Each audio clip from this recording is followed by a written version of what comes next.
Hey, this is the master of Tiger Style, Lee Moriarty, and you're listening to Wrestling Cheers Podcast. Taking your way in the world today takes everything you got.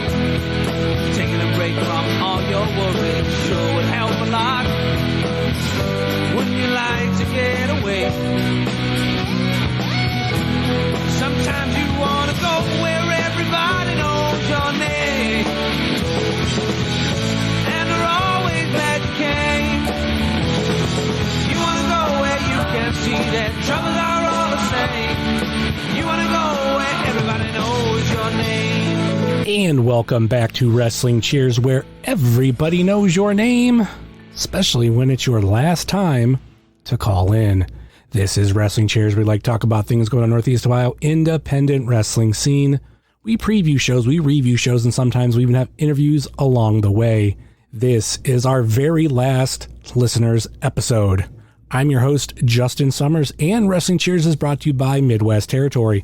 Please rate, review, and subscribe your ever listen to this fine podcast, whether it be Apple Podcasts, Google Podcasts, Stitcher, TuneIn, YouTube, Spotify, iHeartRadio, Pandora, Amazon Music, or Podbean, WrestlingCheers.podbean.com. Find us on Facebook, Twitter, and Instagram, Facebook.com/WrestlingCheers, Twitter.com/WrestlingCheers, and Instagram.com/WrestlingCheers. Email, if you so choose to desire, WrestlingCheers@gmail.com. Like I said, this is our very last listener question episode. I've already introduced myself, and we also have on this episode guest starring with us. We have Charlie Butters. Smooth like butter. I'm here. At one point, you were on a lot, but I feel like you haven't been on in a while.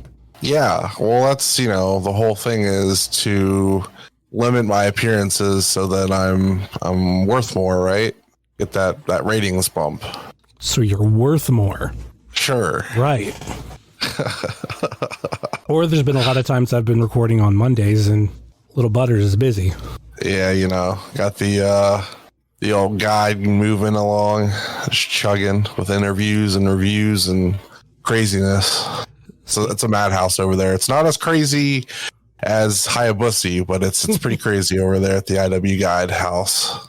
I mean, speaking of which, this will be the first week you guys are reviewing recent AIW. Yeah, it is.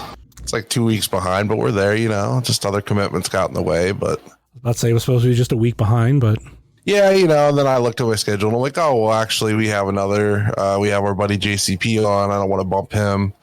It's his first ever interview. So we had that. It was really, really fun, very informative. So you'll be the main ones taking the reins of AIW reviews, but it doesn't sound like you guys are going to be doing it every show.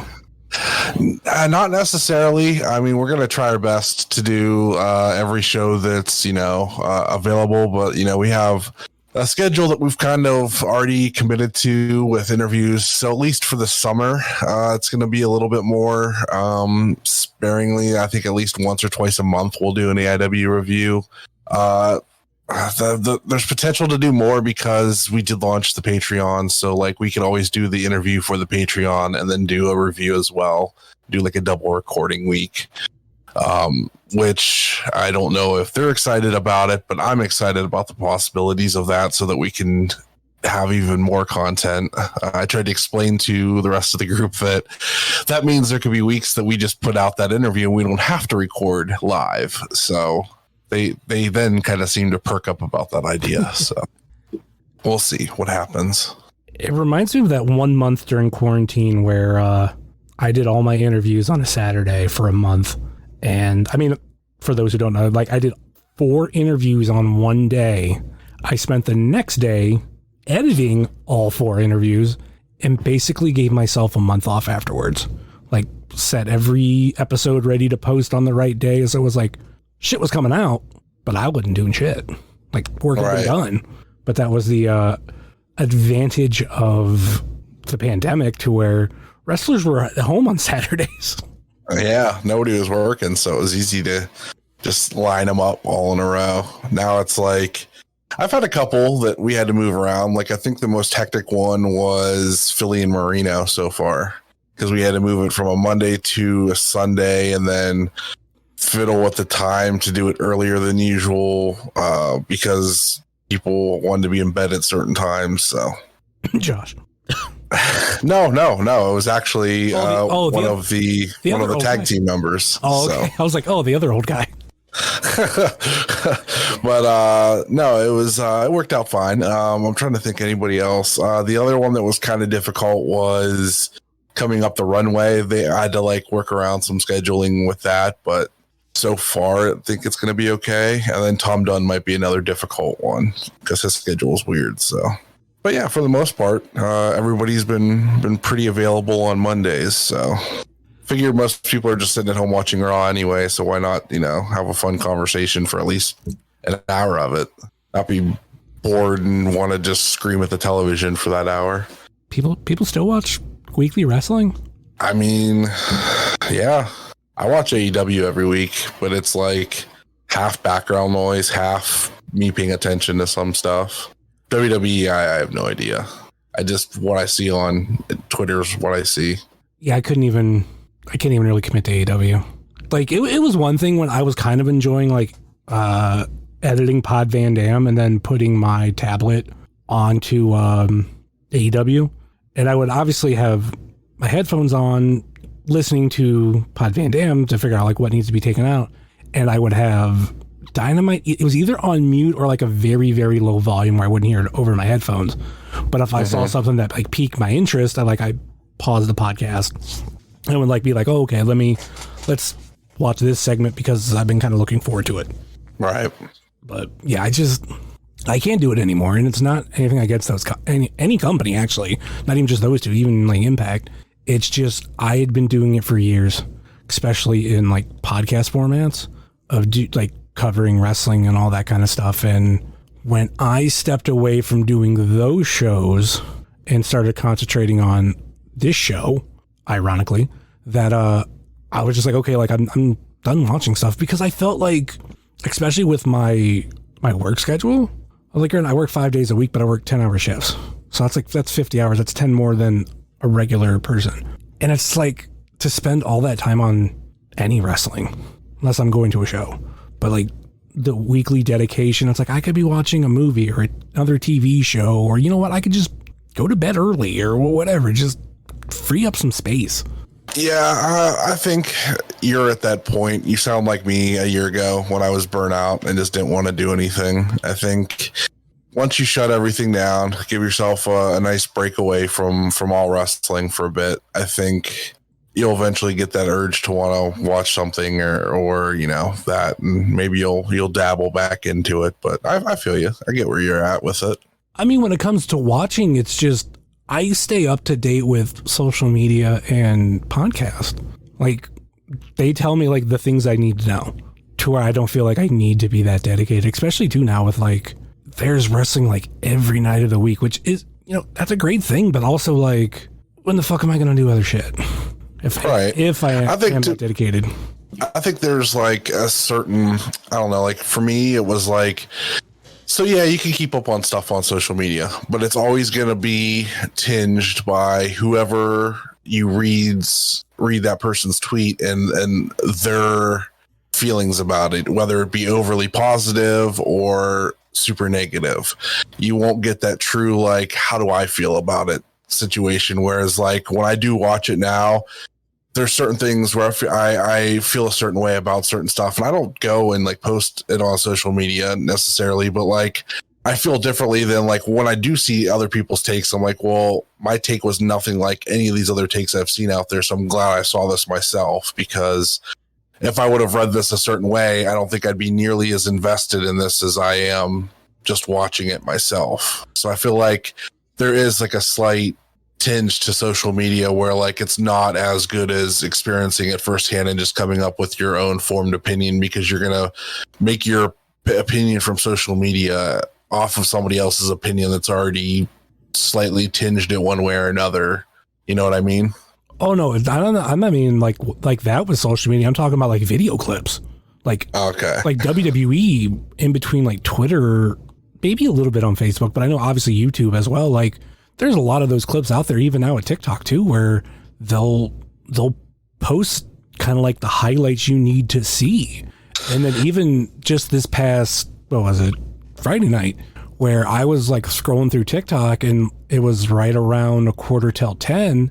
And of course, which I mean, there's so many people that do this, and I think it's dumb one way or another, where they like just point their camera at the TV. Some make videos, other people go live. Well, they were going live at the end of SmackDown. And I was like, ooh, here I am in bed. I don't have to like turn on my TV. Like I can sit here and watch this. Like I wasn't even paying attention to what the dude was saying. I was concentrating more, which I don't think he was really commenting much. But like I wanted to see the new title. I wanted to see like what else happened. So like to me, I'm like, oh, like that's what I mean by staying up with the social media. Like granted, like with podcasts, definitely that's where I'm going to get people's takes. But I've always had my own opinion on like certain things. Like there's stuff that I know that I like that other people don't, and vice versa. Whether it be podcasts or even fucking social media, like the shit that gets me, and I think you've seen my video on it, and the takes I see on TikTok are so fucking stupid. Of like, all these like early 20s kids will just shit on Natalya, and I'm like granted, she is like one of my favorite wrestlers, female wrestlers of all time. I think she is actually my top. Am I saying she's like the greatest, top-notch superstar? No. But like I realize like she has a place, and like her place is sometimes to get beat, because like they're not going to necessarily build her up to be this, you know, multi-month champion and go on this dominant reign. She's going to help make wrestlers look better on TV and like mentor them backstage. But you know, these fucking 20-year-olds, I sound old when I say this, but no, that's just, they shit on and be like, oh, she's a bad wrestler. Fucking seen this one dude sit there and say like, oh, fucking, he mentioned like all these wrestlers, like, oh, this person wrestles circles around her, this person wrestles circles around. I'm like, dude, shut the, like, just because you say it doesn't mean it's true. Like, what makes you think that that's true? Like, tell me, instead of like, oh, just that's what it is. But I could go on a whole tangent about that shit, especially the dude who said it. Dude, TikTok stuff is so silly. Like, there's one guy on there that he watches WWE stuff, and it's like half the screen is like him, and then the other half is what's like him, like the show. Yeah. So like I'll watch his stuff all the time. He's interesting. But what he started doing this to troll people is when he would watch AEW, he would like compare them to WWE wrestlers. Mm-hmm. And it would irritate the fuck out of me. And then one day he like said something that was like, I wanted to go into the comments and scream about it, but he winked after. And then he was just like, at the very end of it's like a 3-minute segment. At the very end, he's like, I was just trolling you guys, calm down. And I'm like, okay. And then ever since then, I've enjoyed like most of his stuff. Like I didn't have to watch Double or Nothing, because I literally just watched like every single segment on that show he had up on his TikTok. I sat there and watched every single one. It had all the major stuff I needed to see. Don't have to really listen to his comments. Like he was just commenting as it was happening, but it was like more of like a fan comment, not like a like arrogant comment about anything. And it was fine. Like I literally didn't have to watch the whole show. Again, I got the gist of you know, what was on the pay-per-view and everything like that. So I kind of get what you're saying. At the same time, I watched Rampage on Friday night because why not? And the clips of what I saw from the Lucha 3-way online compared to the full match didn't do it justice. Like people were throwing a fit about certain stuff. But watching the match, they had the horns going in the background during big spots. It felt very much like a Lucha Libre wrestling match, like so perfectly. Like it was very well done. And there was just another highlight reel for Vikingo, but still, like, it was so good. Like, I enjoyed that match so much. And, like, just with the sounds that they added into it, like, there's somebody with an air horn going throughout it, and it wasn't annoying. It actually made sense when they had it going off, and it was, like, real muddled to the point where it worked. Like, one of my favorite matches I've seen this year was that match, just because I saw it on, like, I sat there and just watched it live and didn't watch clips of it on TikTok. So, I mean, if I see something like it's going to happen, like I'll potentially tune in. Like if it's a matchup I want to see, or even just a show, like, you know, I do like checking out the Raw after Mania. Right. And I mean, I think that's fallen off so hard too. Like, oof. I mean, I was also less disappointed because I don't spend every week watching the show, where I was like, I felt how it was a drop off, but I'm like, okay.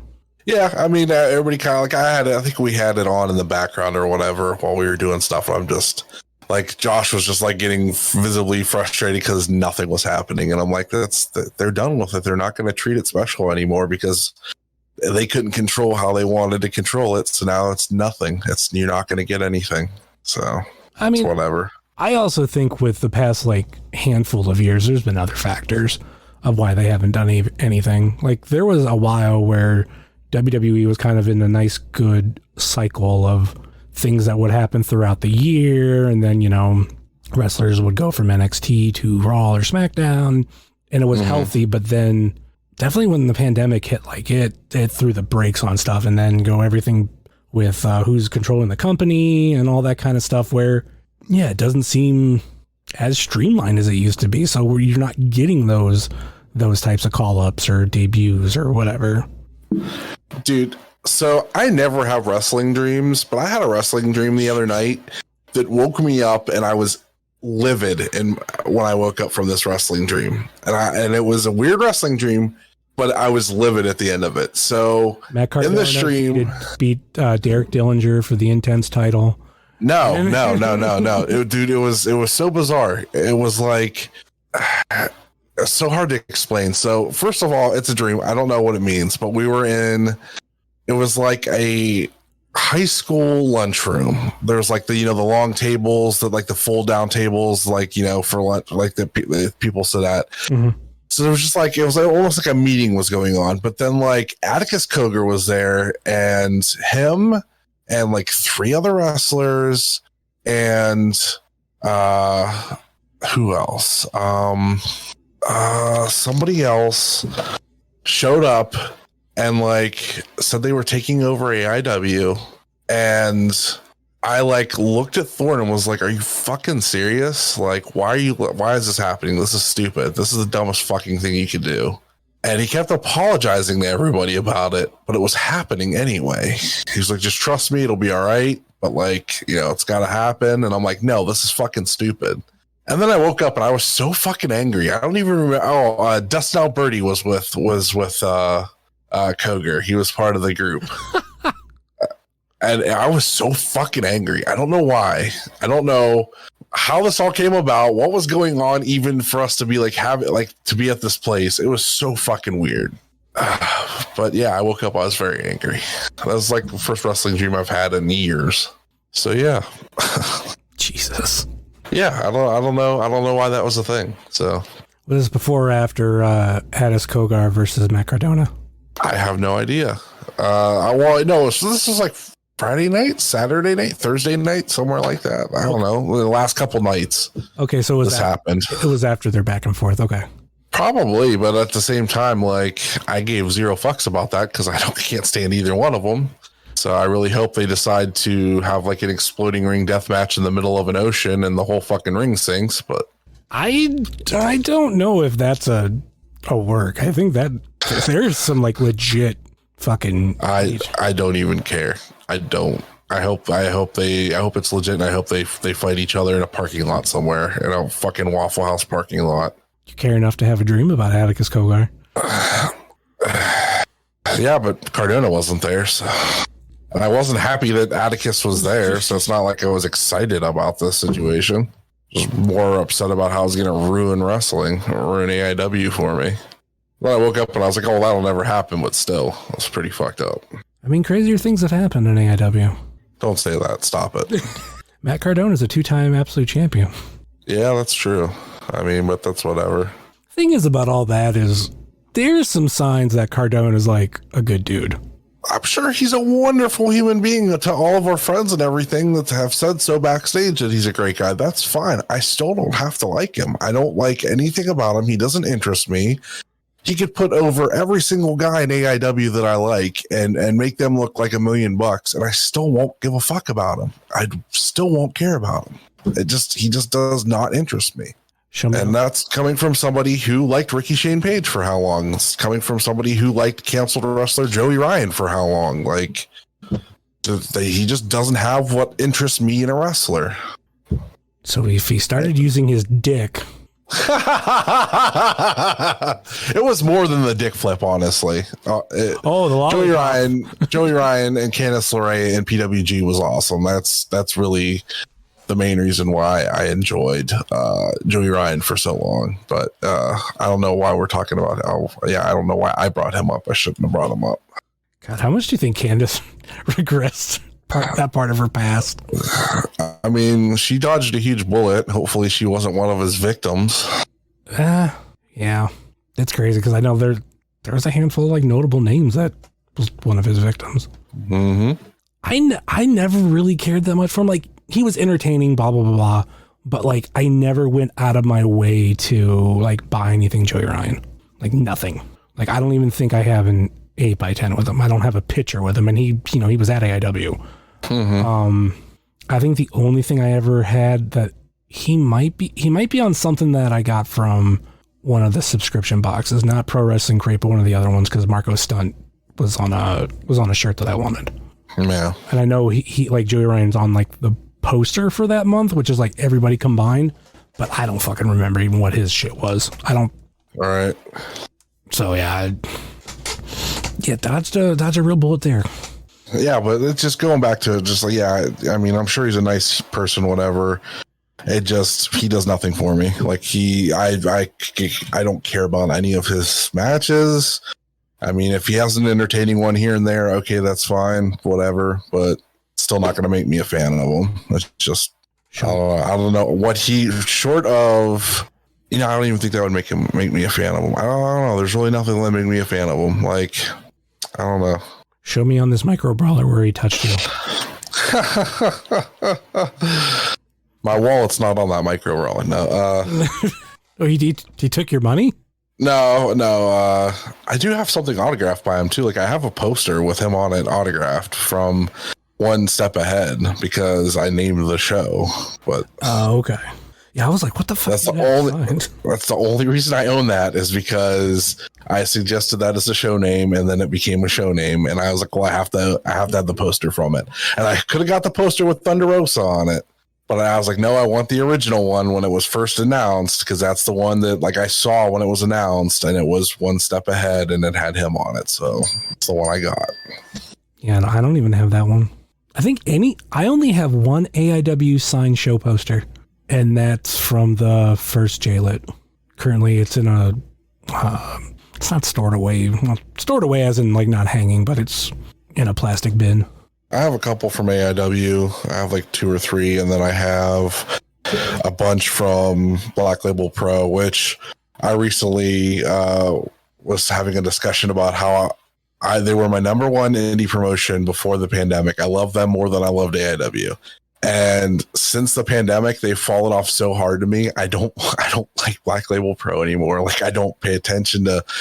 Like, I look at the cards and I see like all these matches and I'm just like, I don't give a fuck about any of these. Like, I care about that one. Maybe I'll check that out.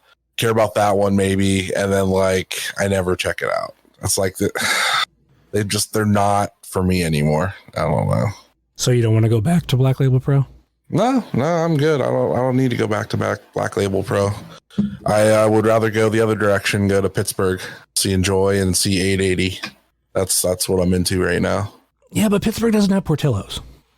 No, but that's fine. I'll survive with. I survived how many years without Portillo's before? I'll be okay. Shit, I might be going to Detroit later in the year. There's one around, I think, north of Detroit. I need to look into that. Something I just fucking realized that. Young Ed says he wants to do a run-in on the podcast because he sees that we're recording right now. I told him he should. But I don't think he will because he's a coward. I mean, technically, he can jump in. He has permission. Right. But I don't think he will. I think he's a coward. He won't do it. He'll just call in.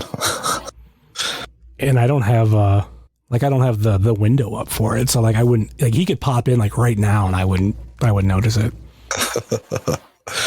But yeah, I think like all the event posters I have that are like signed by multiple people, it's like other companies. Like I just got one from Dropkick Depression. I got one as a gift last year from Dropkick Depression too. Then is there another one? Fuck, it's been over a year. I'm still waiting on the ones from that Starks brand show. Probably gotta remind them. They've had a pretty busy year this year, so you probably might want to reach out and say, hey. Oh, I have Have you? I reached out in April, then I reached out on Saturday again. Oh, okay. Saturday was, back in April, it was like, oh yeah, my bad, we forgot about that, we'll get on that, blah, blah, blah, blah. And then I said something Saturday. Mouse was like, he's like, give us a couple weeks. Like, we got really busy like 2 weeks. And I'm like, okay. Yeah. I just figured they've been busy, but I have 2 of the TurboGrafx 16 posters signed by everybody from Black Label. And then I have 3 other show posters from them signed by a bunch of random people. Then I have the Ace Degenerates one signed. I have I Assure You We're Open signed. I have One Step Ahead signed. I think that's it. You didn't even go to her Assure You Open. No, that's when I had my lung cancer scare, so I couldn't go. I thought it was better just to stay home in case anything happened. But yeah, that was a scary time. Oh, I have one other one. I forgot because this one's actually on a wall. The rest I have like they're tucked away. House of Hardcore show. When I went to that show, anybody who was there, we could get like autographs because we bought like a certain package. So, they had to sign like the poster that we had, and like and there's people that are on the poster that signed it, like Stan Hansen. Stan Hansen, one that I remember, that's definitely on there. Autograph wise, but not picture, because he was more for earlier in the day for the kind of wrestling convention they did. Mm-hmm. But he also stayed like for the House of Hardcore show afterwards to do autographs. So like I got that too. Trying to like if I can see from here. Oh, I got that Time Bomb Pro one too with Dom and Suzuki on it too. Nice. It's on my back wall. Shane, I can see Shane Douglas's autograph from here. Yeah, I think we're due for a Shane Douglas appearance at AIW this year. Should be coming up pretty soon. Ricky Steamboat's on there. Got to get that good old walking brawl in with the franchise. It's crazy to actually look at that House of Hardcore poster because of the people that at that time hadn't been in like a big company. I should say it hadn't been in WWE and AEW wasn't a thing. Like all of them have moved on. Fucking Ty Trinidad. Fucking obviously Zelina Vega right now. Mia Yim. Eddie Kingston. Brian Cage. Cherry Bomb. Pepper Parks. Fucking Murder Hawk, whatever the fuck his name is. Yeah. Look how much AEW is like dried up the indies though. Like there used to be so many big names that weren't signed to WWE. So like they were just, doing stuff on the indies. And now it's like so many just gone. Yeah. But at the same time, like that gives opportunities for people to now become bigger stars too. You know what I mean? Yeah. And I feel like there's maybe a handful, and it's just like, I don't know, it's interesting to see who's going to end up becoming a big star next. Like, get your money on, 21 right now. You never know. It's weird to me. Like, how there used to be so many main event guys like that would travel around the country and like do all this stuff. And now there's just like a handful. Like, there's Cardona, there's just a couple others, but like, I mean, Cardona's one of those dudes that, he came from WWE, and I'm thinking like people that, are more on the way up, which granted Cardona is like at least stayed at kind of the top, but I'm thinking people who haven't had that exposure yet. Well, it's like anybody that gets just a little bit of buzz gets, either signed to like ROH or like gets a look, but I mean, that doesn't necessarily mean anything every time, but still there's just a lot of guys that if they are, worth that salt, they get ate up right away, like Danhausen, Lee Moriarty, guys like that. Like I guess Alex Shelley's still out there doing stuff, but the thing with Danhausen though, like somebody was going to grab him sooner or later just because he was becoming money on his own. Like eventually someone was going to be like, hey, we tap into that, we got a gold mine. And I feel like that's where they are with him now, which granted, like now Danhausen's making more money, but he's also helping Tony Khan, AEW, also make more money. And you just think of like how much he's actually like wrestled and all that kind of stuff. Like, which it's great for him that he doesn't have to do as much. Yeah, and he doesn't have nipples, and he has 2 buttholes, so it's very interesting. Are you going to get the Danhausen figure? That's a silly question. Come on now. Which one? Or are you getting all of them? I'm gonna get like 2 of every single one. You know, I'm gonna have one signed and one to open and throw up on my desk. Especially of the ringside. That might be the ringside exclusive. That's probably like order 3 of those, 2 of the hook pack, and then 1 of his other basic that he's gonna get where he's got just his jacket on. A couple of those. I'm definitely going to get the ringside one, up in the air about the Hookhausen one.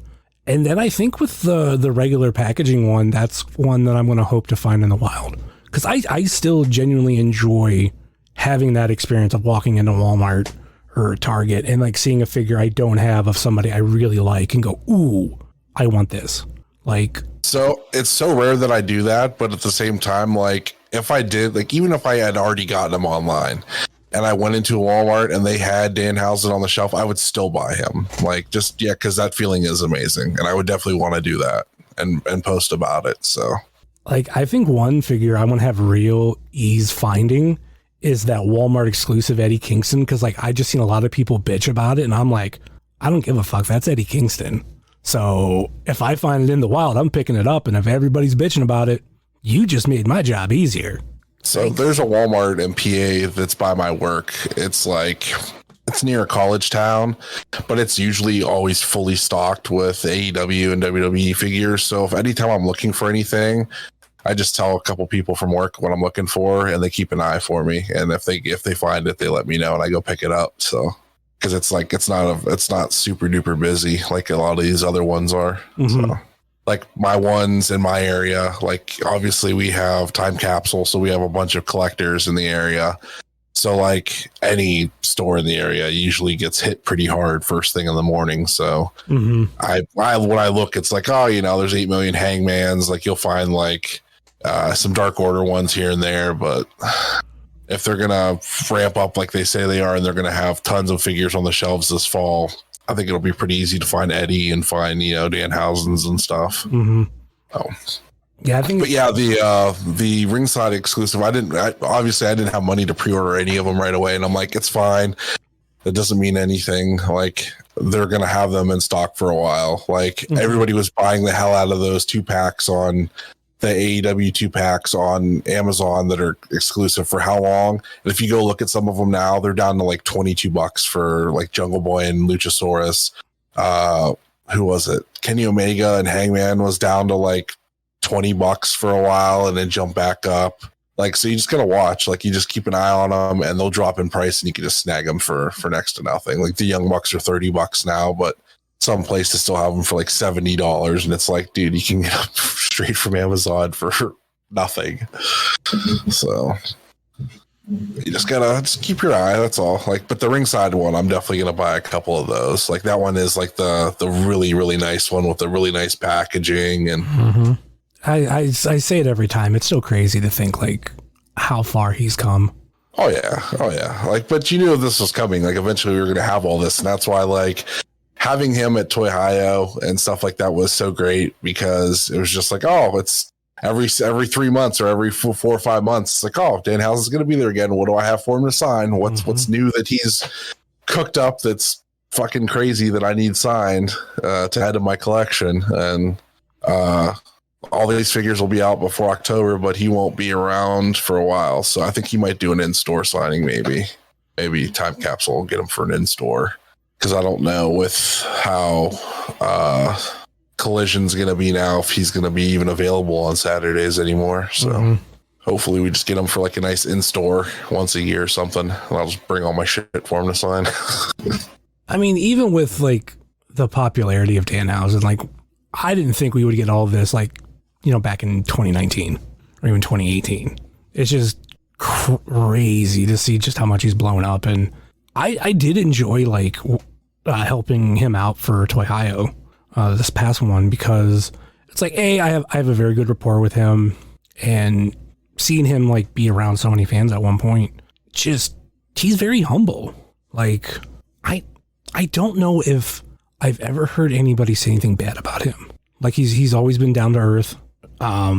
Yeah, like I just don't know what else there to say. I don't think there's anything bad to say about him. I mean, he's always been a good dude, and you know, his star has risen to where it is, and it is what it is. It's like when we get to talk, like I've never had him on my podcast for anything, because I've always just kept like our conversations, you know, like to ourselves. Like we've always just talked about, you know, life and like how we're doing and mentally and stuff like that. So always just kind of kept that between us, and I didn't want to ever cheapen it with like having him on the podcast and like doing that kind of stuff. It always felt kind of weird like to do that. So yeah, I never had him on my podcast either.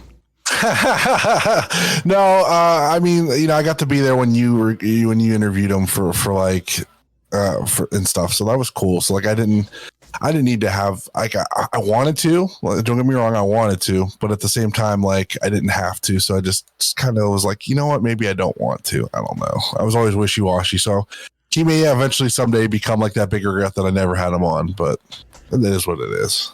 You know, the funny thing about that is, at that one interview that we did at Old Wrestling, last week I had on Pete from 20 by 20, and I think it was before we had started recording. We were just like bullshitting, and I had mentioned the whole Danhausen interview, and he was like, did you interview him at Old, like right behind the building?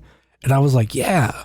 And he goes, yeah, we were trying to get him for an interview that day, but he was always busy. So we kind of hogged him a little bit.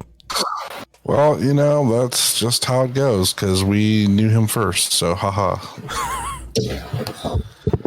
But yeah, and like, you know, like the one photo he took that day, like I took that photo for him, and that was just another thing. And that's actually my favorite picture from Old Wrestling of those style that he took, because it's basically a Killing Joke. Oh, fucking amazing. And then we talk about like all these figures and everything. Now Ethan Page too. Like I think it was already announced. Yes. So like we got more of the render. So it's like, oh man, fuck yeah. I have to wait and find out though, because I don't know how tight the tits are. If the tits aren't tight, I can't have it. I have his other figure already, and it says it's the tightest tits in the game. So we gotta find out if his other figure's tits are tight. So yeah, but it was a Cella, so like the tits might be tight, but he's got a tiny head, like Chris Farley at the end of Tommy Boy. So yeah, we'll see. I think it looks cool. They got his ring jacket, so it'll be a nice figure to have. That's another one I'll probably grab like two of, you know, one to put on display and one to have autographed and put up on the wall. So now I just need a Lee Moriarty figure. Right, and he's very toyetic. Like, yeah, they could do the multiples with the mask, without the mask, that kind of stuff. So, or even like worst case scenario, give me a Lee Moriarty micro brawler.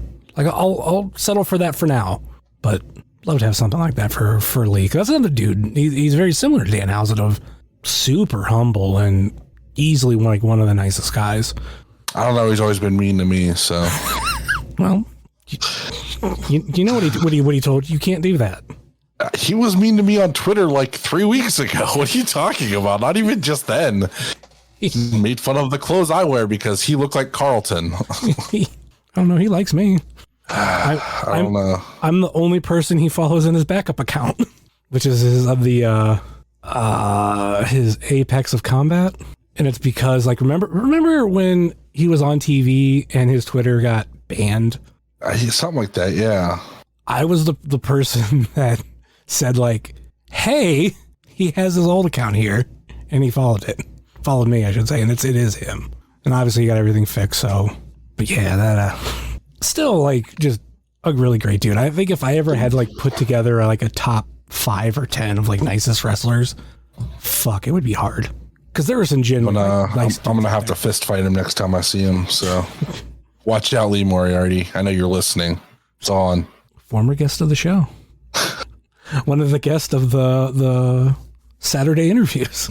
But, God, it's the thing that I do love about right now AEW more than WWE is the fact that there's a lot of people that we watched on the indies are now there. And that's not a shot at WWE because obviously there's still people there that I have love for and I watch them through the ranks. Like, yeah, but you always have that hope that you really wish that they would just jump ship and then you don't have to watch WWE ever again. Like, well, I don't really watch. I was really hoping Kevin Owens would have jumped. That would have happened. I'd have been pretty happy.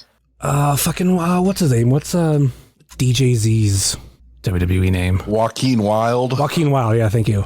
Like, I'm proud of him. I still want to find his figure in the wild. I have yet to see it, but nonetheless. No pun intended. No pun intended. But him like being part of the revival of the LWO, like I love that because I feel like LWO was a faction that really just lived in the shadow of the NWO.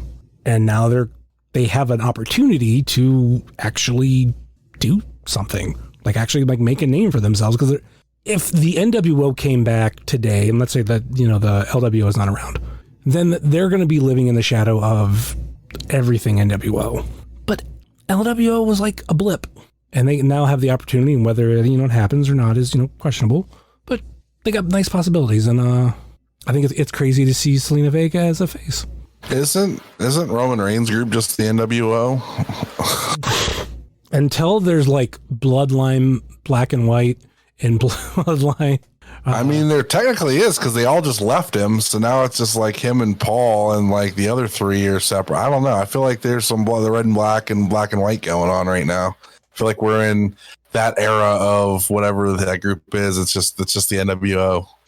I do think the Bloodline is the best storyline they've had in years, because like if you really look at how it's played out, I think it was either right before WrestleMania or after WrestleMania I watched this, but WWE put out like a long video on YouTube that showed the history of the Bloodline, like actual like in-ring kind of like story. Yeah, it was like a 2-hour video. Yeah, and there were a lot of things there, and it's been going on for so long.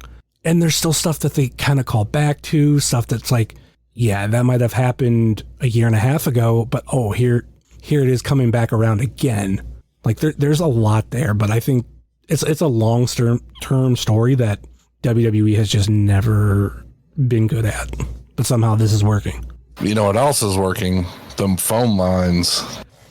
Does this IW guide? You directing like how shit goes on the show? I'm just subtly throwing it out there. You know, we got some phone calls. I mean, listen, just because I'm now allowing for IW Guy to do reviews, I have lifted the embargo, and you know that doesn't mean like you get to take over the show.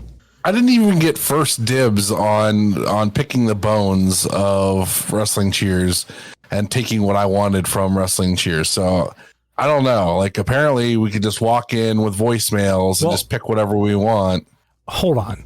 People haven't heard that voicemail yet. I know. We're going to get to it.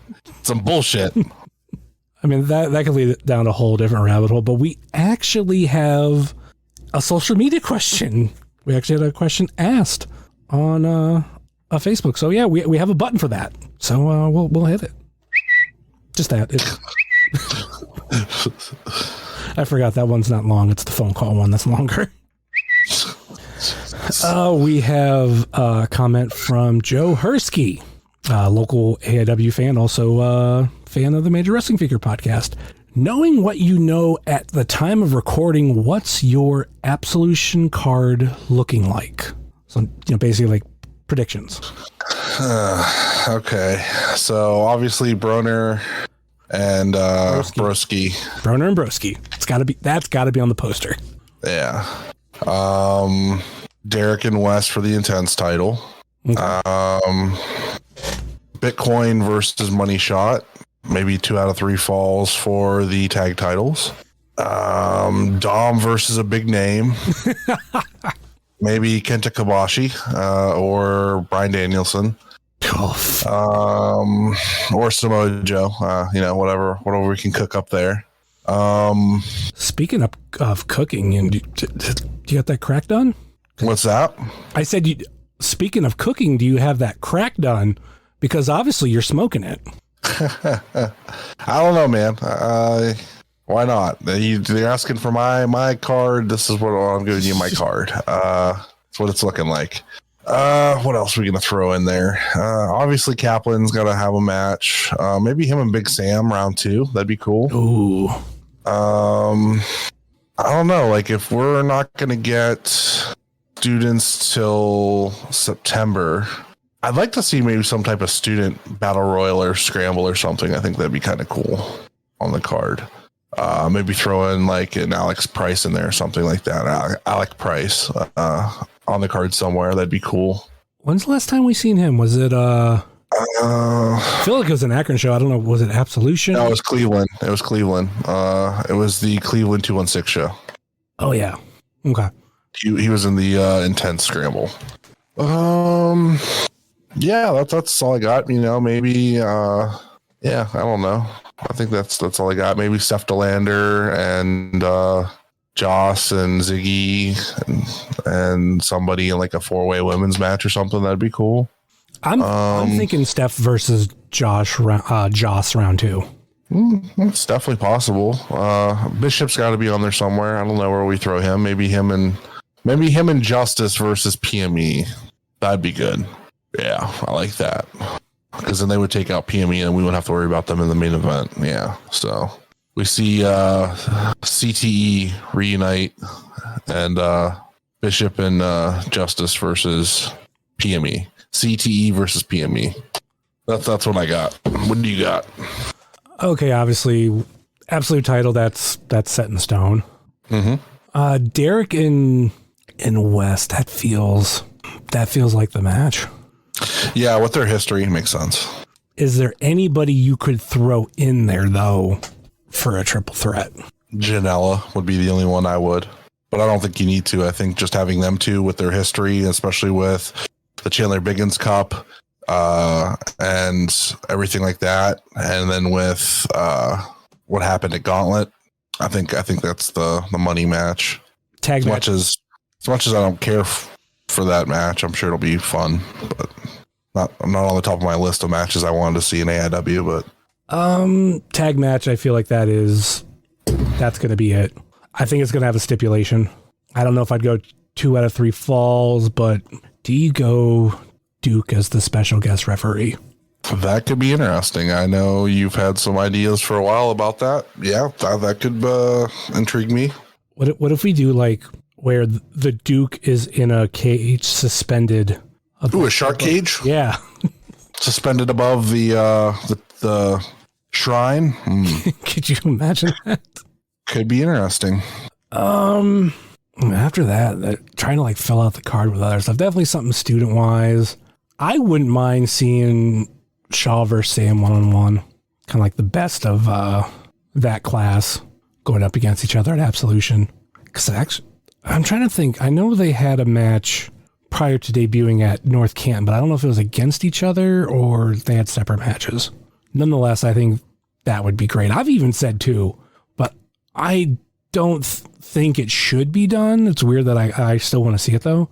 I'd love to see Shaw and Sam as a tag team. Maybe something similar to Rip City, to where like they could be together, but they could also do their own shit. Because I look at Shaw and Sam to be fucking 2023 AIW version of two dudes with attitude. That's Shawn Michaels and Diesel. Yeah, I don't know after that, because then it's just like filling in the card with other people. Mm-hmm. I'm wondering if, like, let's say we don't do, Derek versus Wes. What if it's the Shooters teaming together in a match? Versus like Derek and Ziggy? No, I'm just saying in general. Derek gets like a different opponent. Maybe. Derek gets, I was going to say Shaw, but he already just had that match for Shaw. Janela was being like heavily teased, I feel like, in all the scrambles because he was in them, and Derek like made it a point to like say shit to him during those scrambles, like after he won. So I feel like that was kind of being baked into a match eventually to happen down the road. So if it isn't him and Wes, him and Janela would be the other go-to for me if I was gonna book it myself. Storyline wise, it's Wes and Derek, but Absolution feel Janela versus Derek 1-on-1. to kind of see if, you know, Derek can have that same type of legacy with the title that Janela did. What if it's Justice versus Derek? I mean, if we're gonna do round 3, that's true. That was a thing that was a good feud. It was a trilogy that's not yet complete. But I think if we're gonna see Justice anywhere, he's either gonna confront Fonzie or he's gonna have a match versus Fonzie. See, I was thinking that, but I don't think him and Fonzie would be a relatively fair match. That's why I was kind of being like, well, Josh doesn't have anything going on either. Put them together, let them go up against PME because they've all had issues with PME costing them, you know, the titles, and you know, having Fonzie involved, even if it's like a 2-on-3 or something like that, where it's PME and Fonzie against Josh and Justice. So sometimes having a match that's not necessarily fair and have the result that you expect to happen is still fun. Like I remember Ricky Shane Page versus Veda Scott, or Johnny Gargano versus, and it was just Johnny and RSP respectively beating the shit out of their opponent, but it kind of went with the story. You could do the same for Fonzie and Bishop, but that would have to be kind of like potentially a payoff per se. And I think there would need to be more stuff to happen between now and whenever that match would happen. Can't think of any other thing. I kind of hope we get another meet and greet, not necessarily somebody who is that Eric Bischoff caliber,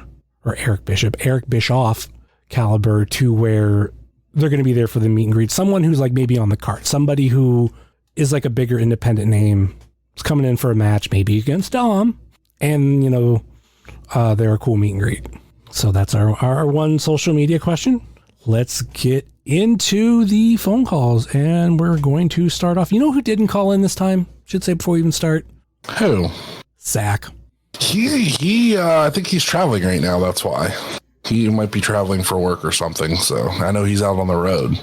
Hey, it takes a minute to call from your phone. I know.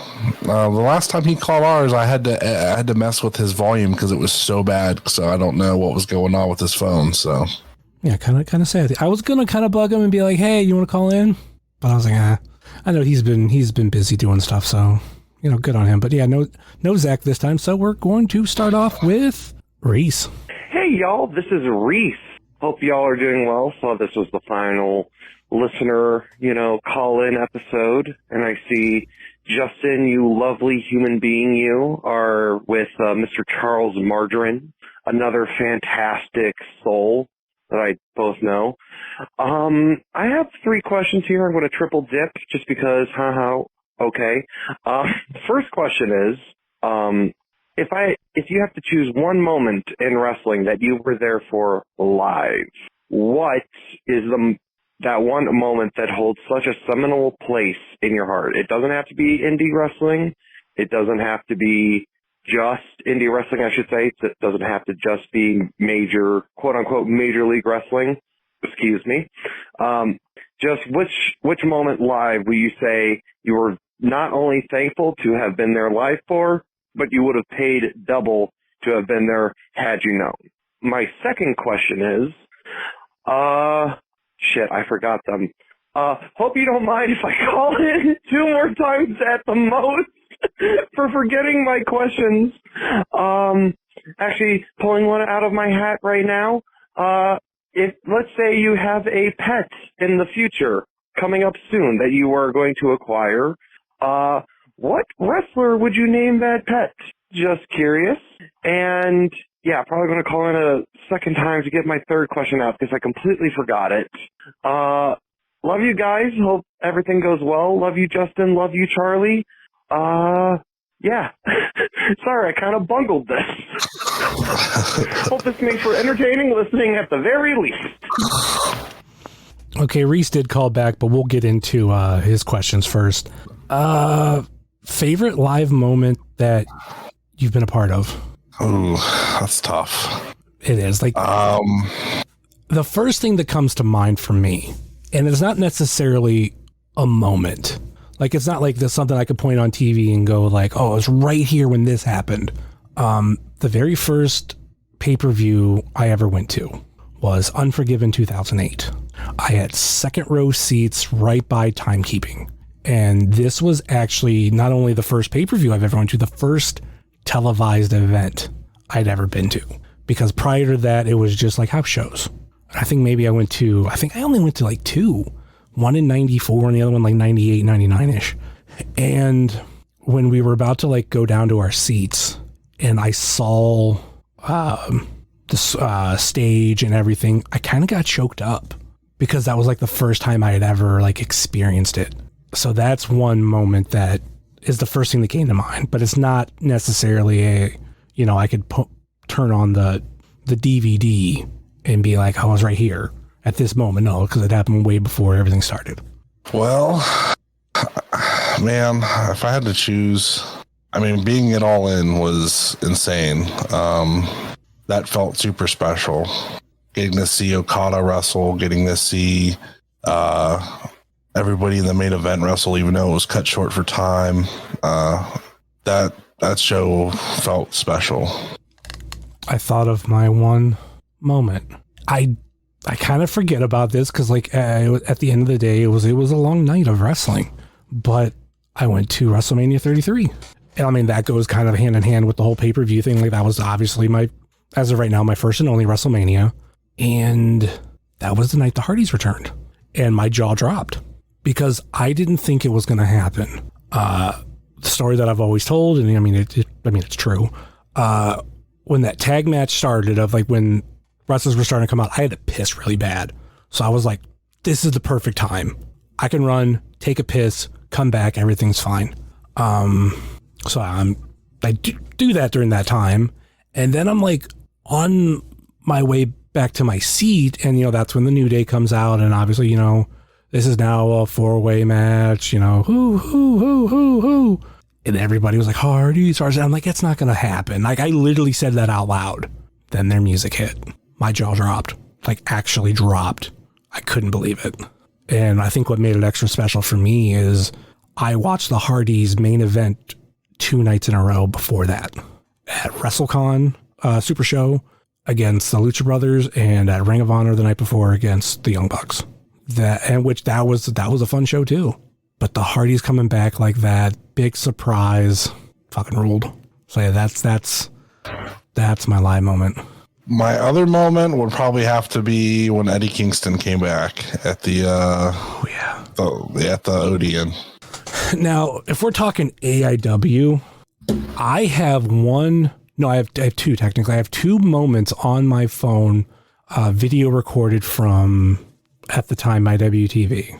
And they were 2 like kind of mark out moments. One I kind of knew about, the other one I predicted.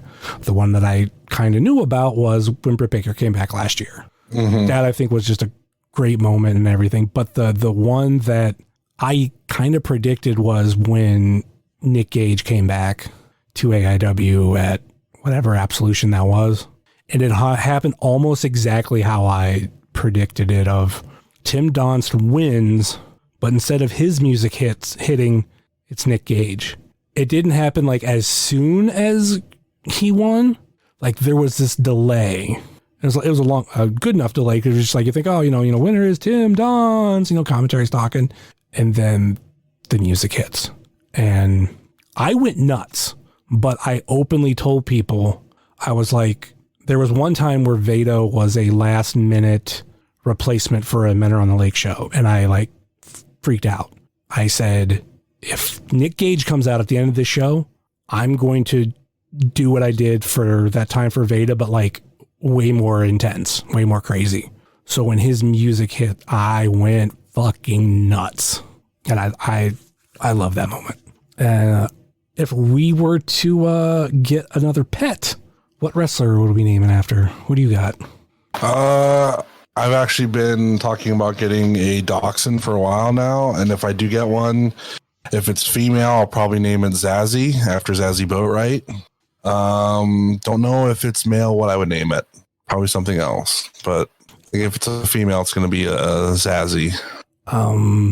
If I ever get a tuxedo cat or just any type of black and white cat, I'm naming it Danhausen. Well, if it's a boy, I should say. If it's a girl, potentially Lulu. When we bought Brownie, there was I think it was a black and white or like a gray and white cat that we looked at, and it was a girl, and we were going to name it Lulu, but she was already like pending for somebody else. So then we found Brownie, and with Brownie being orange, I was like, I'm not naming him Danhausen. So that's one thing, and I've said that for a while. If I get a cat and it's a tuxedo, black and white cat, even potentially gray and white, I'm going to name it Danhausen. But it has to be kind of like that. It has to look like, have the colors of Danhausen. Can't say look like Danhausen, but have the colors of Danhausen. All right. If Dexter was a girl, we had contemplating on naming her Nyla. Not Nyla, but Naya for Nia Jax. Because Amanda likes Nia Jax. All right, so Reese called back, and it was literally like right afterwards. Sorry, guys, it's Reese again, and immediately as soon as I hung up, I realized what it was. Since this is called Wrestling Cheers, I must ask, what show do you prefer, Frasier or Cheers?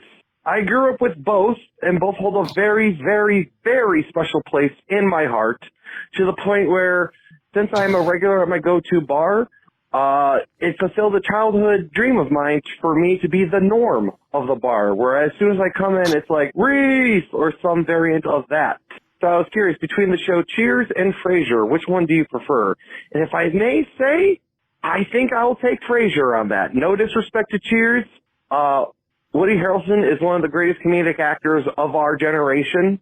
Rhea Perlman is one of the greatest comedic actors of our generation. And John Ratzenberger is one of the greatest comedic actors of our generation. And it's all because of Cheers. But Frasier just hits a little bit different. So I was curious to hear what you both have to say about that. Sorry for just absolutely bungling these calls. It's been a while since I called into anything. But more than anything, I love you two to death. You are both tremendous human beings. I wish nothing but the best for you in both of your futures. Next time I see both of you at a wrestling show, I am going to give you a big old fucking hug. Stay safe, healthy, hydrated out there, and go Guards. I know this was a wrestling podcast, but baseball. Peace! Okay, so Cheers or Frasier? For me, I'm not really a fan of either. But if I were to pick, I would go Cheers. I don't mind Frasier. I've watched bits of it, but like I'm also like not really a huge fan of like 90s NBC must-see TV shows. Like all of them that were big, I'm just like meh. Like even Friends. Like I had an ex who loved Friends, and she made me watch damn near the whole series. I think we didn't watch season 1 because she admitted that it kind of sucked. But even then, like, NBC didn't start getting good until the 2000s for me. And then they had a lot of shows that I really enjoyed. But the 90s stuff that everybody loves, Frasier, technically Cheers too, because I think that was part of the early 90s. Friends, all those shows. Like, I honestly don't care. But obviously I named this show after Cheers, but it was more of because where everybody knows your name. And the theme. I obviously do enjoy the theme. But you, Butters? Oh, for sure. Cheers. I remember my dad watching it all the time when I was a kid. And I definitely remember seeing the end of the film or the end of the series. Frasier, I remember seeing a bunch, but I didn't care for it. It doesn't hold a place in my memory bank like Cheers does for some reason. That and MASH, I remember my dad watching those all the time when I was younger. So I remember like I have good memories, good thoughts when I think about them. So I have like good vibes when I think about them. So all right. Thanks, Reese, for calling in both your calls. You might have fumbled it a little bit, but yeah, still gives us more to talk about. All right, let's move on to the next one. And Butters, this is someone you know pretty well. Hey guys, it's one of Butters' IW Guide co-host Marcy. I'm calling because I have you trapped right now, Butters, so I want you to tell me why I am your favorite co-host. Also, I would like you to give me your top 3 Dick Girls and Porn. Okay, talk to you later. what was that second part? Your top 3 favorite dick girls in porn? Dick girls? Dick girls. So the reason why Marcy is my favorite on the show is because we have the same taste in wrestling. So 90% of the time, Josh and Jay Hawk will have an opinion about something, and Marcy and I will think the exact opposite, and we will overpower them with our thoughts, and we win the argument. So that's why she's my favorite. As far as my favorite dick girls in porn, holy shit.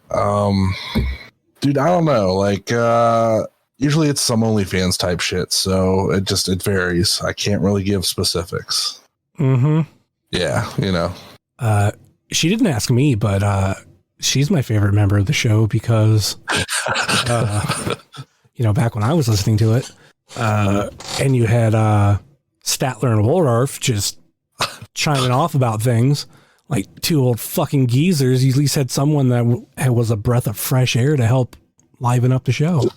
Well, yeah, that's what I'm there for now. Like, if you see, if I could show you our ratings for the last year, it's just since I came back on and since we've been on this tear lately, it's just to the moon. It's ridiculous. And then I'm going to pass on the second question. He doesn't have to watch that. He's married, right? Right. All right. Let's go on to the next one, which, yeah, you'll see. Hey there, Wrestling Cheers. It's the other goofy here. Just calling in on this last listeners episode already. So I was wondering what all y'all's favorite Ben & Jerry's ice cream flavors are. Mine's fish food. That's a pretty classic one. Alrighty. And Butters, what's this thing that Marcy tells me about dick girls? Alrighty. What's going on?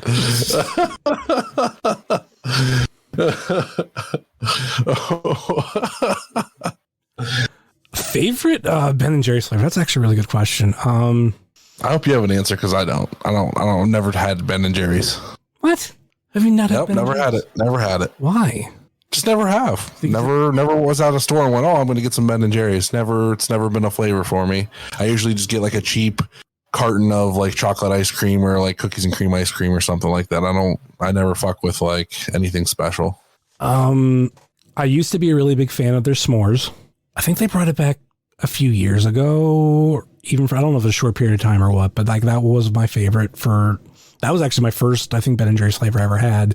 And then there was a time where my absolute favorite, I think they still have it, was Stephen Colbert's Americone Dream. So good.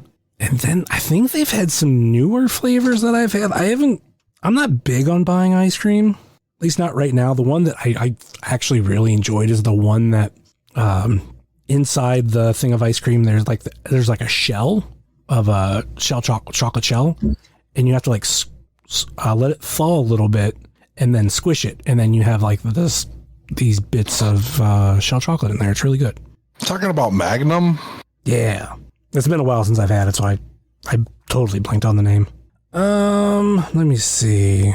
Looking at the flavors. Their core flavors are pretty good, where like the center is like a brownie batter, or there's like a cheesecake one, or a strawberry cheesecake one. Everybody tweet at Butters and give him a suggestion. Oh, I knew there was a newer flavor that came back that I really liked. Cannoli was really good. But everybody tweet some flavors for Butters to try.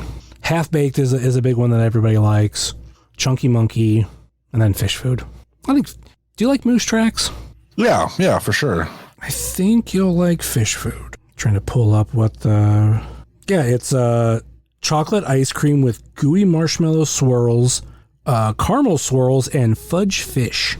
So yeah, give that one a try, or just next time you're in the freezer section, take a look at them and just pick one and try it. Personally, though, one of my favorite things lately is I was trying a lot of the Little Debbie flavors, but they're only at Walmart. I've seen those. I think I had the strawberry shortcake one and it was all right, but I didn't go get any of the others. I remember Star Crunch being really good. Like, I think that was one of my favorites. when it comes Christmas time, they have the Christmas tree cake ones. That is actually really good. Yeah, it's been a minute since I bought more, because like I get it from my dad. Like when I was young, he would always like bring new stuff home to try. Like, oh, they just came out with, this pop or this candy bar, blah, blah, and like I'd always try it. So now, as an adult, when something new comes out, I'm like, oh, if it's down my alley, I'm like, ooh, I'll try that. So what about the second part of his call? I don't know what he's talking about. I mean, the only thing I can recommend is like maybe if you're interested in that sort of thing, I'm sure there's probably plenty of OnlyFans girls you can go follow. Maybe the Casper James is one of them. I don't know. Maybe. Is this where we're supposed to plug Marcy's OnlyFans? I guess you could probably do that. It's probably like e-girl femboy or something like that. I'm guessing. All right. Thanks, JB. Oh, funny thing. This is how dumb I am. You know how he calls himself the other JB? This is my P1 moment. I thought he was meaning his initials are JB, so he's the other JB, and the first JB is Josh Bishop. So I thought that at first, but then I remember Jungle Boy because of the hair. So yeah, my bad. I'm sorry. Yeah, like it clicked up. Oh, okay. Now I get it. All right, let's move on to Butter's favorite voicemail. What's up, Summers? It's Adam Van, the star of At Odds with Wrestling. Since you're wrapping things up, I just figured I'd swing by, see if there's anything laying around that I want, take some stuff from the show. I hereby claim the Max Caster rap that you guys play at the end of the show. I'll just have DeWicky change that around a little bit. It'll be fine. Also, I lay claim to the dun-dun-dun-dun-dun transition. And I guess I'll just rummage around a little bit, once you close up shop, look through some boxes. I might find something.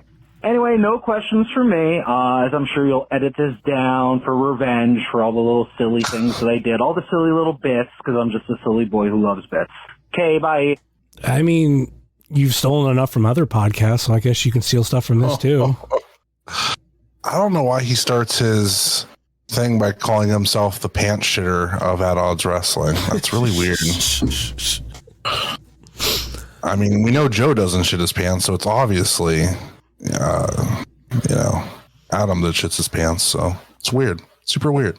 Adam, if you're gonna do anything, just re-record the Max Caster rap on your own and have it be just as offbeat as the $1,000 Vansky, because that is something. See, I went rummaging around the Pod Van Dam warehouse and I found this really cool bumper for interviews that I scooped up and brought with me, so I mean, I just haven't decided to use it yet. See, I was going to take that, but instead I took... You may call me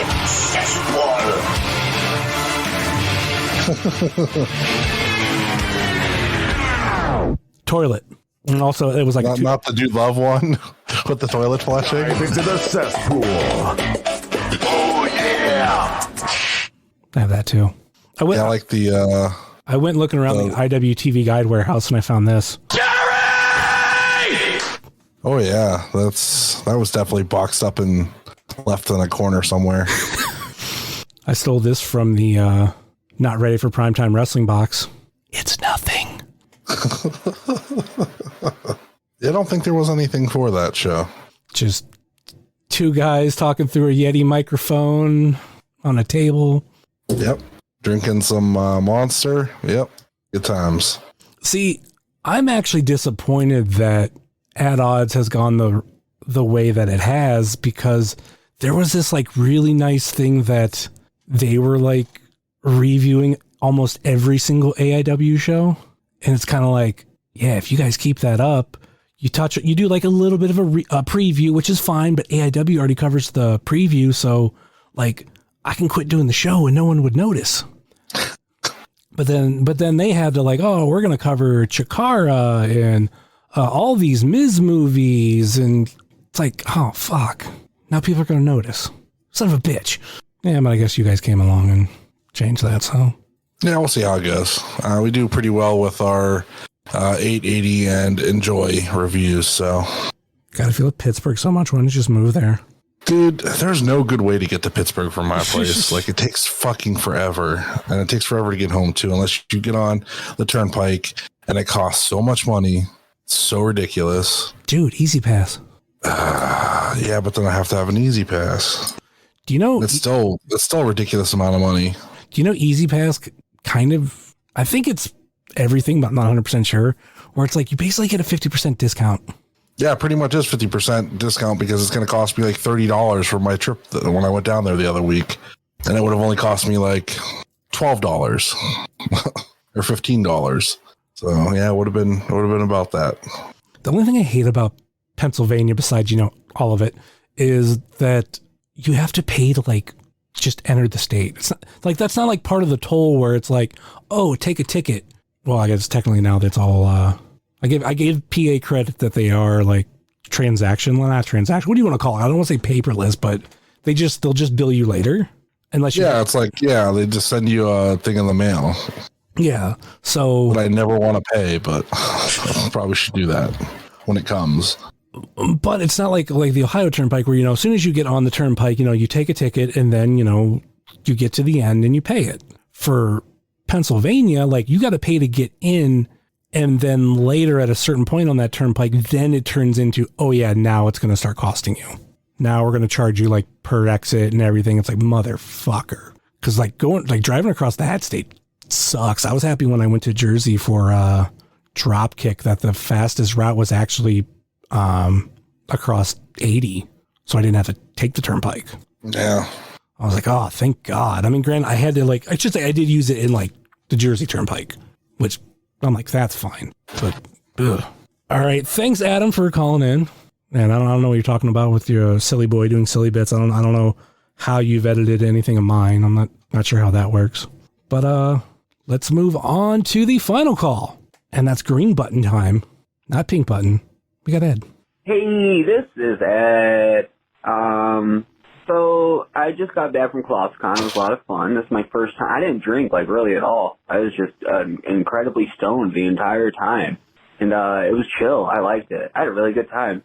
But I have a question because I know you guys aren't like anime convention people, but I don't know. At this point, anime convention is just like pop culture things. So I ran my panel, and it mostly focuses on a lot of weird Japanese wrestling stuff, but there's a big focus on Entertainment Ear FMW. And that's because I love it. It's my favorite, and not enough people talk about it, and I feel I'm a quasi-expert on it. So I was wondering if you had to run a fan panel at an anime convention, meeting that criteria, something that you feel you're a quasi-expert on that doesn't get enough love, that you feel you could talk about for an hour. What would you pick? I want to do a Christian panel, but every time I try, they never approve it. I think they consider it bullying, and it makes me really sad, because I'd love to talk about Sonichu. Okay, bye! What would you talk about? What was the question again? Did you fall asleep? Are you high? No, I was getting harassed by Marcy. Apparently, I'm not a true ally because I couldn't give names. Told her I don't remember names. I'm just trying to come. He asked if we were to run a panel at a convention on something that we feel like we're experts on that doesn't get enough love. What would it be? Oh, we've already discussed this because it's similar to like what we would do a podcast on if we weren't doing wrestling podcasts. It'd be on X-Men the Animated Series. I'm trying to think if I have anything else. Probably be that and the Spider-Man Animated Series. Those are two I could pretty much tell you every episode. I don't know if there's anything else that I'm like an expert on. Ghostbusters, maybe, or Turtles? Maybe. No, not Turtles, because like once you get towards the end of the original series, like it gets weird, and I know like I don't know shit about them. Ghostbusters. If there was anything, and it's even then, I still need to brush up on some stuff. It would probably be Chris Farley. Like I read/listened to the audiobook Chris Farley show on his life, and literally when later they put out that documentary under the same name, which was not necessarily, it wasn't an adaptation of it, but there was like a lot of stuff I already knew. either through certain research or just like I'm just reading stuff. I don't want to say research, just reading stuff over the years. Finding anything about him that I don't know is rare. Yeah, that would have to be it. There's nothing else that I feel like I'm that much of an expert on. There's a lot of things that I like, but consider myself an expert. No, like even like ICP, not an expert. Mr. Rogers, not an expert. Yeah, that would kind of be like, there's stuff that I like, but I don't feel like I have an authority to talk about it. Thoroughly love, How I Met Your Mother, Scrubs. Could potentially do a panel on why the series finale of How I Met Your Mother is perfect. And if you disagree with me, you're wrong. Because no one has ever given me a good enough reason why. They tell me something and I find I have a counter for everything on it. But anyway, yeah, that's kind of what I got. I don't know if there's anything else you have besides X-Men and Spider-Man. Nope, that's it. Yeah, guess that's the final listeners episode. Thank you, Reese, Marcy, JB, Reese again, Adam, and Ed for calling in, and thank you to Joe Hersky for the not asked for question, but he did ask on the post, so hey, fuck it, counts. Any final thoughts or last minute plugs before we go? Patreon.com/IW Guide. Hold on, what was that again? Nope, I ain't doing it. I know what you're gonna do. You better not bleep it. I swear to God.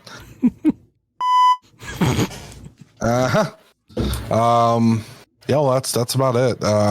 If you catch my grift, we're doing. I had to do it once. Anything else? Your personals, your OnlyFans, your Twitch. The OnlyFans is eGirl Femboy. The personals Charlie_Butters. You should listen to IW Guide so that you can hear Stan from Burlington, because it's when he's on, it's purple belt time. And that's all I got. And he wonders the real reason why I don't have him on as much, because he likes to use soundboards too, which takes away from some of the purpose. I don't even know what I have on my current soundboard, so like my actual soundboard. I think it's stuff from the other podcast. And before I go into my plugs, yes, there are still episodes to come. There are a lot of like last things to happen. So yeah, this was the last call-in episode. It's something that I've been kicking around of doing another one for a good while. I think it'd been like maybe a year or so since I've done one. So when I was filling in some final episodes, I was like, you know what, this is the perfect time, and we'll do it here. So that's that. Still more episodes to come. No reviews, but there are some previews and some interviews coming up. Of course, you can find myself at jsummers330 on TikTok, Twitter, Instagram, and Hive, much like you can find the show on Facebook, Twitter, and Instagram. Facebook.com/WrestlingCheers, Twitter.com/WrestlingCheers, and Instagram.com/WrestlingCheers. Email, if you so choose to desire, WrestlingCheers@gmail.com. And let's go over those places that you can listen to this show, where you can rate, review, and subscribe. That would be Apple Podcasts, Google Podcasts, Stitcher, TuneIn, YouTube, Spotify, iHeartRadio, Pandora, Amazon Music, or Podbean, WrestlingCheers.podbean.com. And in the show notes, there is a link to all of them. Check out our podcast friends, such as Hiya Bussy, Super Fantastic Podcast, The IndieCast, Sobros Network, Biff Radio, Game Marks Podcast, Powerbomb Jitsu, Pile Driver Podcast, Fully Posable, Positively Pro Wrestling, Indie Wrestling Guide, If You Catch My Grift, At Odds with Wrestling, Marks with Mikes, Juggalo Rewind, X Over, This Ends at Prom, and Porch Talk. Check out our other non-podcasting friends, such as The Mystery Men, Redline Radio, Mouse's Wrestling Adventures, VHS Party Tonight on Instagram, Danger Zone Video in Joliet, Tennessee, Heart of Gold, Ohio Toy Show, Time Capsule Toys, Smokin' Jay's Barbecue, 20x20 Apparel, JCP Designs, Midwest Territory, Southern Underground Pro, and the official graphic designer of Wrestling Cheers, Moy Boy Designs. That will do it for us here on Wrestling Cheers, where everybody knows your name, and you can go subscribe to that Patreon at Later.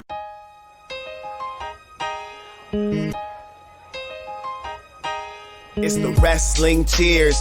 Get up on your feet, brightening your day in the middle of the week. And you gotta love the show, yeah, you know it holds a title for the best podcast, talking wrestling in Ohio. Finishing a cold one, take a load off. We ain't all about the prohibition like Josh, so we cheers. And then we sit back, other shows are in the trash, kinda like they Nick Stapp. Like the name is Matt Justice, wearing all the gold. Wrestling Cheers is coming to a close. The #1 podcast going in the game. And one day everybody's gonna know the name. It's the Wrestling Cheers. This is Platinum Max, signing off. Ohio, good night. The world, good night. We love you. We'll see you next week.